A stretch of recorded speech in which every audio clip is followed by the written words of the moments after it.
Well, let's kick this chicken off here a little bit.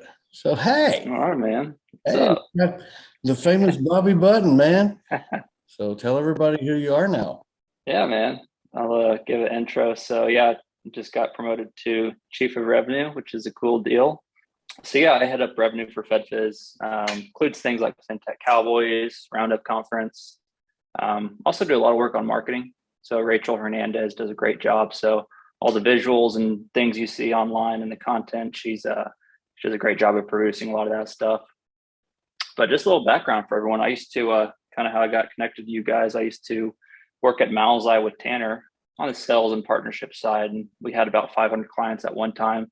Had some good partners like CSI and Finastra, Bottom Line, a couple others that white labeled or resold their products. But been at FedFiz, I guess, 4 or 5 years now, and been a blast. So why don't you tell everybody what we're going to talk about today? I think you picked like the two hottest items there are in banking.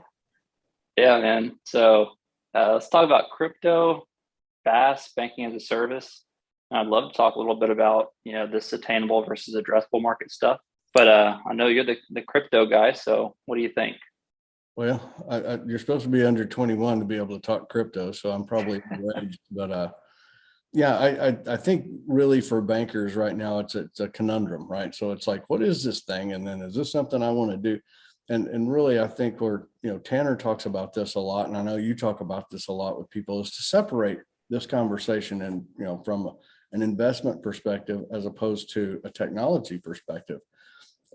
And like we hear the word Web3, what the hell's Web3, right?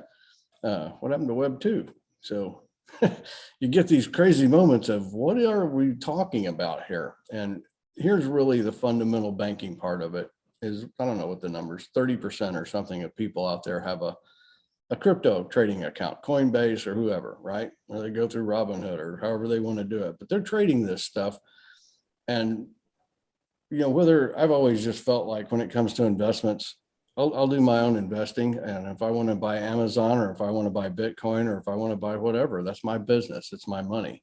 And I think enabling customers to do that is important, but separating that out so that the bankers don't get caught up into holding a custodial asset or something, right? Where, hey, whoa, hang on. We got a lot more complicated in a hurry, right?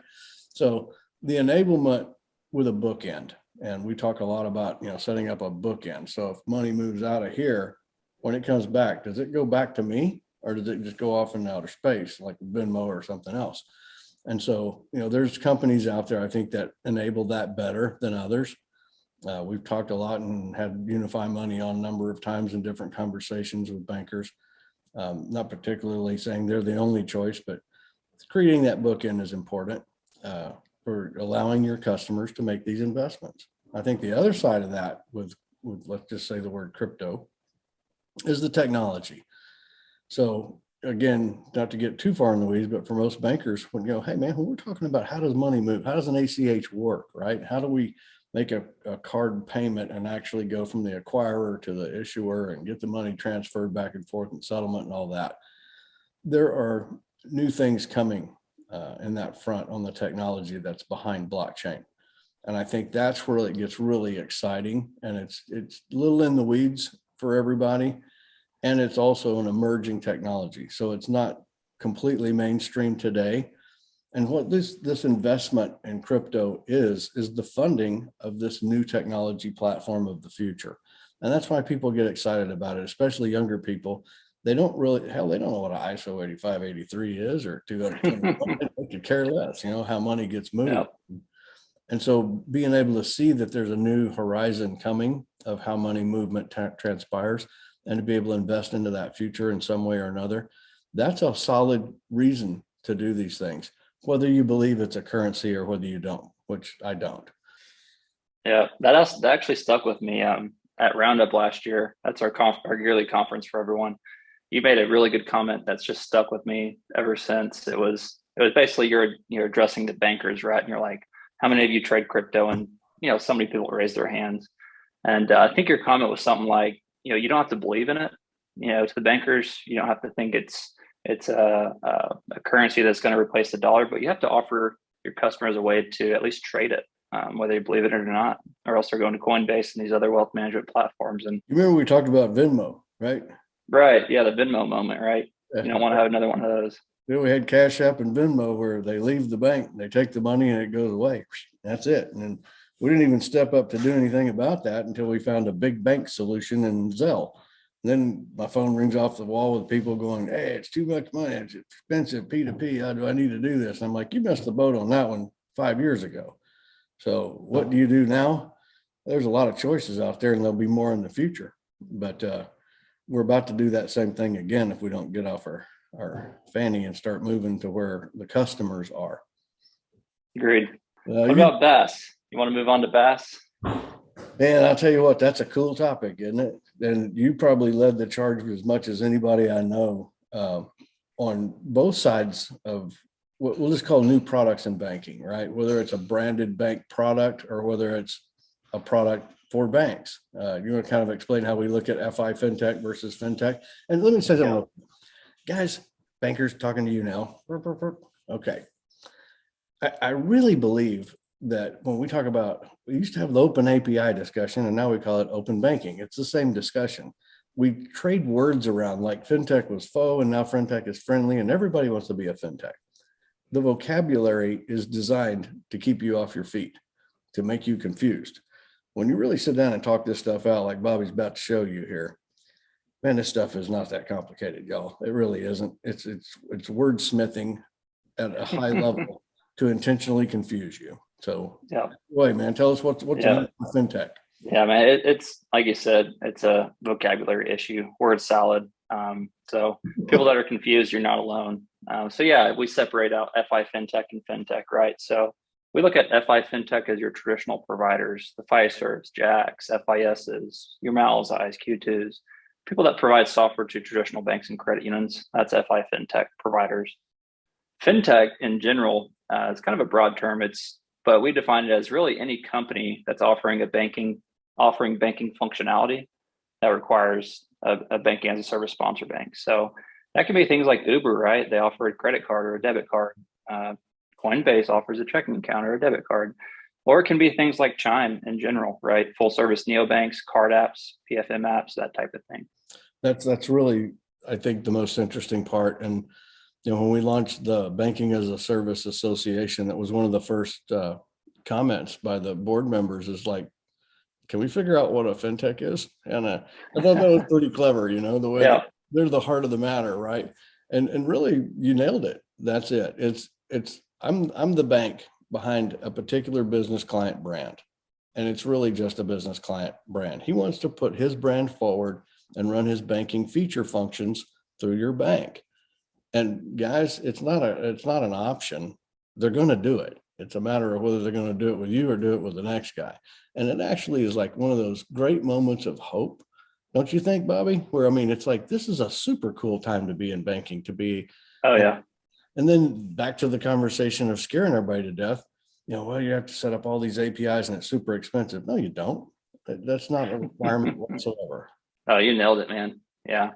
It's the most exciting time. And I love just kind of looking at the performance of some of these sponsor banks. It's, the 80 or so sponsor banks are just top percentile in these different KPIs like return on assets and ROE and efficiency ratio and that type of thing. But man, it's cool. There's a lot of different ways to do it, but you nailed it. You don't have to have crazy APIs. There's infrastructure providers that can help you out with sidecar cores, which is a whole nother topic, but it's not as hard as it used to be. Well, it's like most things in America, we do it backwards the first time, then we rethink it. You look at Elon Musk saying, "Why are we doing all this stuff with these rockets? We could do this a different way." And just rethinking the whole organization of how that got done. They saved millions of dollars and were able to increase our efficiency and productivity in outer space tremendously. And that's really what's happening right now in banking. It's that same Elon Musk moment in banking that we get a chance to go, this is working pretty dang good. There's a lot of money being made here. If we had this to do over again, how would we do it? And that's where I think, the misplacement of compliance was a mistake. To shift a lot of the compliance burden over to the people least equipped to do it, rather than rely on the old legacy cores that are perfectly adapted for this. That's right. That was a big deal. Hang on, before we drop this real quick, go on the other stuff. Why don't you tell me, what would you do if you as a community banker right now, if you wanted to enable your bank real quick, besides pick up the phone and call Bobby, what would you do? No, I'm going to piggyback off your last comment there. These legacy cores are actually a great option when it comes to running this sidecar core concept. So like, why would you want to pick a provider that doesn't have any traditional banks live? You want to pick a provider that actually supports banks today. That way, you know they're fully compliant. Yeah, of course they can run your lightweight core or your FinTech core. But they're running full-fledged traditional community banks that are doing asset side and card side. So I've got some providers in mind, but I'd probably pick one of those guys that some of us label as legacy, but I think they're great for banking and especially banking as a service and fintech. Yeah, and when we throw the word legacy, I think that includes every core known to man today. There are modern cores, which I don't know that really matters in this scenario whatsoever. So it's a matter of who has set up a system that's delivering that today. And there's probably 3 or 4 players out there that I'd throw my hat in the ring with them real quick. Yep. And I think it's really, I tell people it's situational, right? You don't run the ball up the middle every time, and you don't throw it the bomb every time either, the Hail Mary pass. So it depends on what you're trying to get done. And like you mentioned, that was great, Bobby, about, asset side or card side, because there's a loan comes in, I process it through my bank, it goes out the other side, and I'm generating fee income like crazy. I don't have to hold the risk of the asset. I can sell that asset. That's a model that is just fantastic. And then there's other things I think that are, as you get into the weeds on how we look at data, and you're like an expert of experts on this, just classification of information. So, what is the feature function this fintech is doing that requires a bank, right? And then what is the regulatory, is it a Reg E issue or a Reg CC issue? What is the issue, or Reg Z? What is the regulatory compliant component to that feature function, and how is that being serviced at the institution level, not at the fintech level? Really cool stuff. That's right. And then you have direct bank. Talk about a direct bank for a sec. Yeah. So we classify a direct bank. We say direct digital bank. It's basically just a digital division of a charter institution, almost like a digital branch. So it's not quite a fintech. It's basically an affinity brand, a niche that you're trying to reach. So a couple good examples. I like the one in Oklahoma, All America Bank. They're just your traditional brick and mortar community bank. They launched a direct bank called Redneck Bank.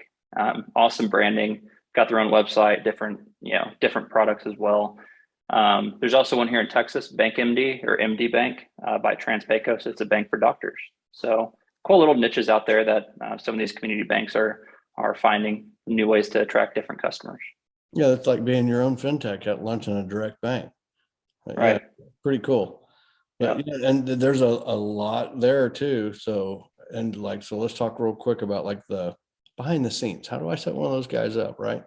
So if you set one up the right way, it's like flipping a light switch to become a sponsor bank, because you're really sponsoring your own fintech as a direct brand. If you use the right, let's call it infrastructure player, like you mentioned a sidecar earlier, it's a simple process to become a sponsor bank from there. And so that's right. Which vendor that you pick to do your infrastructure, it's not an API question. It never really was. It's more of a compliance issue. And to me, the banks hold all the risk. They hold all the compliance. And, I tell people it's like a power grid. What happens if you turn off the power grid? Right? Okay, let's just take all the sponsor banks and turn them off. What would happen? There is no more fintech. It's over. So you've got all the risk and you hold all the power. Maybe somebody ought to start that banking service association, right? I love it, man. Yep. It's a fun game.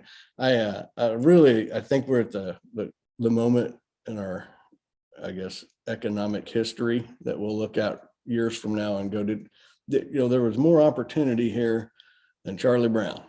And at the same time, we ignored it to the point that we scared ourselves completely out of it, talked ourselves out of it, whether it be crypto and trading or whether it be being a sponsor bank or being a direct bank. Just seems so complicated. And when you talk with us about it, it's like, it's not really that hard, guys. This stuff is not difficult. It's the opportunity of a lifetime. At the same time, if we blow it right now and we just continue to lose community banks because they lose hope, this is a piece of our infrastructure we'll never put back together again, ever. And it be the biggest mistake our country's ever made. I mean, PPP, holy cow, what, 60%? I mean, just from community banks. There's so much that community banks offer that people just do not fundamentally understand. And I'll start at the top. Competition for capital.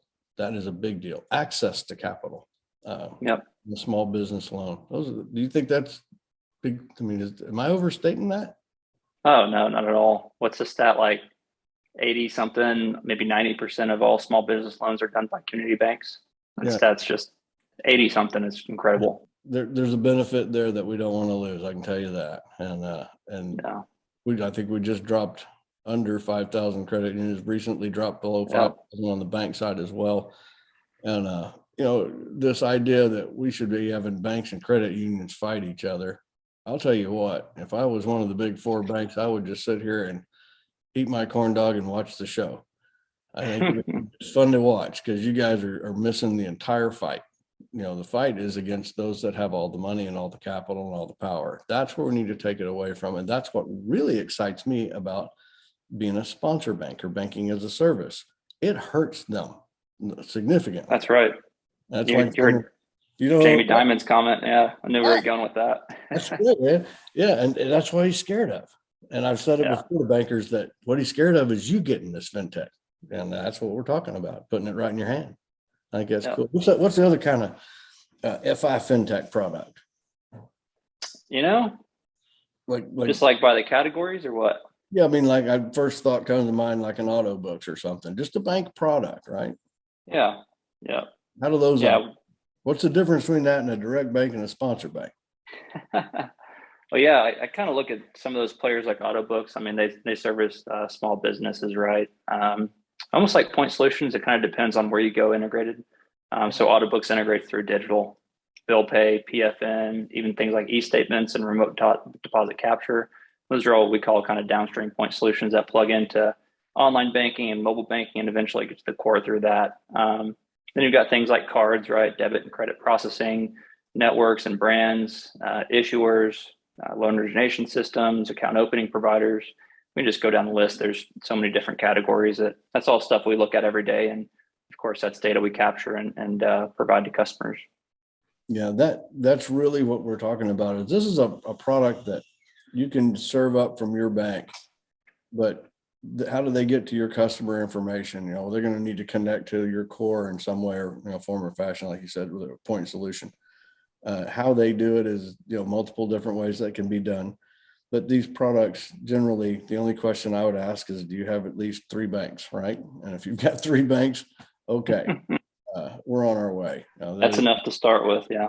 That's right. And there's certain requirements to get your first bank. You got to have your SOC 2. You got to have some other things in here. So the fact that someone is allowed an API to their core to be able to allow this function to happen and pass a compliance exam, okay, cool. It's just another product at that point. We kind of got an ethos, I guess, here that we're just tired of seeing banks spend money on products that don't return money, right? I mean, yep. You got to spend money on this, got to have this to perform my functions as a bank, but do I make any money off of it? No.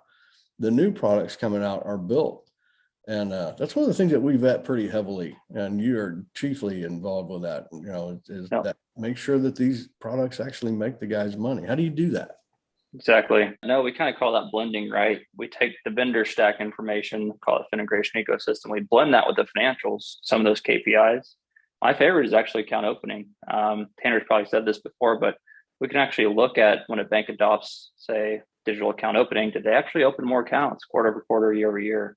Right. And actually see how vendors actually perform, right? Hey, does this vendor, did their customers' KPIs beat the market average for, say, growth in assets or growth in deposits or efficiency ratio?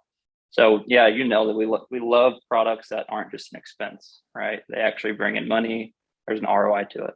Right, man. And these things are measurable where they didn't used to be. Used to be like, and if you act now, I'll double your offer, right? And so that I'm doing the right thing. And now you can actually measure it and see, does their product what they say it does it actually do? And so that's a neat thing that you do for bankers all the time. And, when they're trying to vet a product, it's like, well, I thought I'd call 4 more bankers, or I would get a survey and see what they said. And you're like, stop, there's data. You don't need to guess anymore. And I think that's a big part of what you bring to the table for these banker guys, is just the idea that we don't have to guess anymore. These things are fairly straightforward. If somebody says, hey, I want to be a sponsor bank and I'm a FinTech guy and I want to come to you for a sponsor bank, and here's what my product does. And right away what the features are that your bank is going to be responsible for, new account opening or a card offering. And you know how that's done. It's not a secret to you. And if you wanted to launch a direct bank with a brand for, whatever that might be, it might be RV people, or it might be, people that believe in Martians, or whatever it is. You've got your affinity brand that you can put out there with your bank name. You could have, there's Go Bank and there's Go To Bank, right? So these things aren't real hard if you want to brand under your own name or create a new brand. And then we've also got just, how do I evaluate an FI product, a FinTech, an FI FinTech product? So, one of these new products that are coming in here to create efficiencies in the lending process, or, helping out your business customers. All this stuff is measurable. Tell me what you were talking about earlier about the total addressable and total attainable. I thought that was cool. Yeah. So this is a good way to kind of summarize what we do for bankers and even vendors, is this concept of addressable versus attainable. Very different.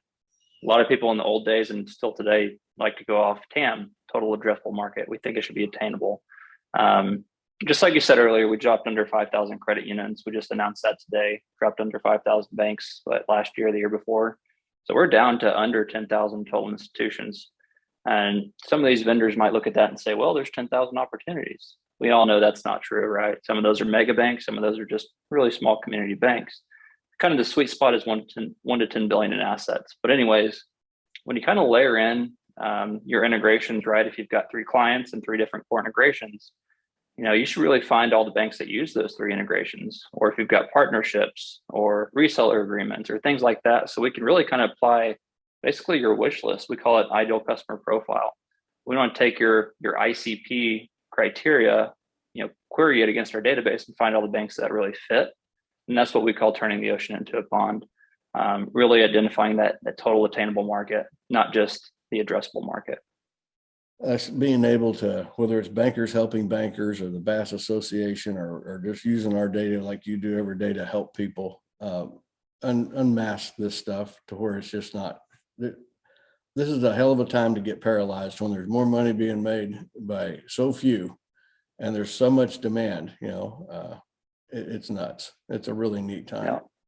And likewise, I talked to a CEO just before I drop on the phone here at one of the cores, and he is definitely on board with the idea that if we lose this piece of our economic supply chain, we'll never rebuild this.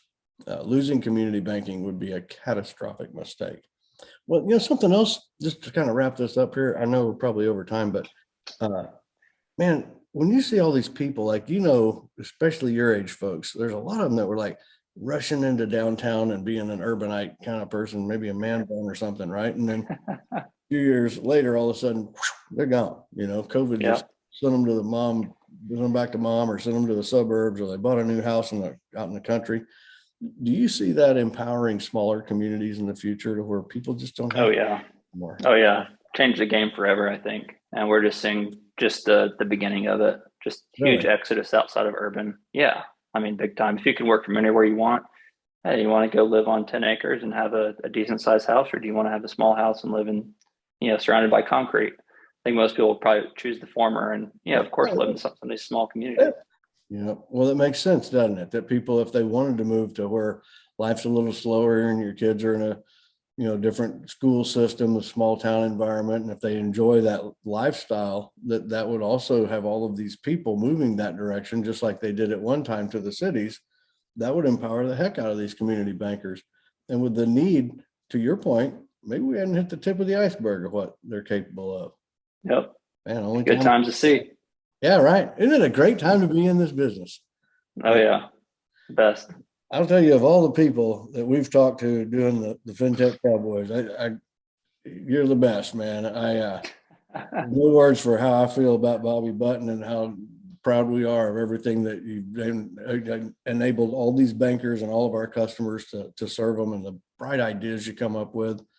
And I mentioned the other day, leadership in general is one of those things that I think it's a skill that most people never understand. And it's not something that I think you're kind of born with it or you're not. People follow you or they don't follow you. And you just continue to come up with good ideas every day.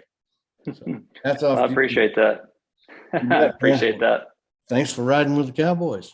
Hey, anytime. Okay. See Thanks you. for having me on. See you later. Okay.